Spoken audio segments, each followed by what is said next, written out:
Hello guys, আমি দেখতেই পাচ্ছেন আমি একটা নিউ ভিডিও নিয়ে আবার আপনার কাছে চলে এসেছি। আমার একটা নদী যাচ্ছি, আমি আর আমার একটা দাদা। এত রাস্তাটা খারাপ আপনারা ভাবতে পারবেন না আমার কি হাল হয়ে গেছিলো গাড়ি চালাতে চালাতে। এত বড় বড় গচ্চা আপনাদেরকে বলে বোঝাতে পারবো না, এত বাজে বাজে গচ্চা ছিল, এত বাজে রাস্তা ছিল।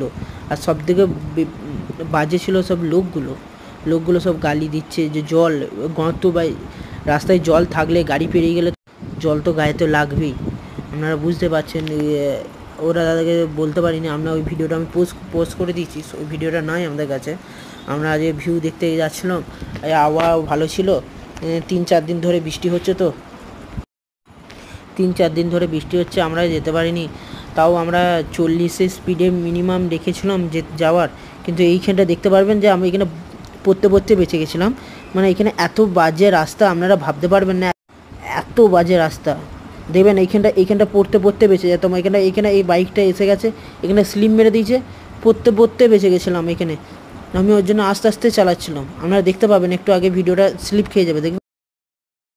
এখানে দেখতে পাবেন যেখানে আমি স্লিপ খেয়ে যেতাম, এখানে স্লিপ খেয়ে যেতাম, পড়ে যেতাম, কিন্তু খুব জোরে বেঁচে গেছি। ঠাকুরের দয়া বলতে পারেন। পড়লে কিন্তু হাত পা ভেঙে যেত। স্লিপ খেয়ে গেছিলাম, খুব জোরে স্লিপ খেয়ে গেছিলাম।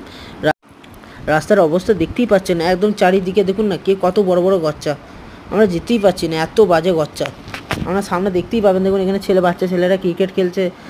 কারা কারা খেলেছেন ছোটোবেলায় আমাকে বলবেন।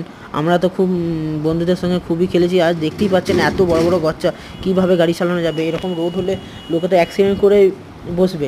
আমরা রাত্রেবেলায় যে কীভাবে এসেছি আপনাদেরকে একটু বলে বোঝাতে পারবো না স্যার। আমি গাড়ি চালাচ্ছি, এখানে আস্তে আস্তে নিয়ে চেষ্টা করছি, যে পেরিয়ে যাওয়ার চেষ্টা করছি, যেন কারুর লাগে না কিছু হয়।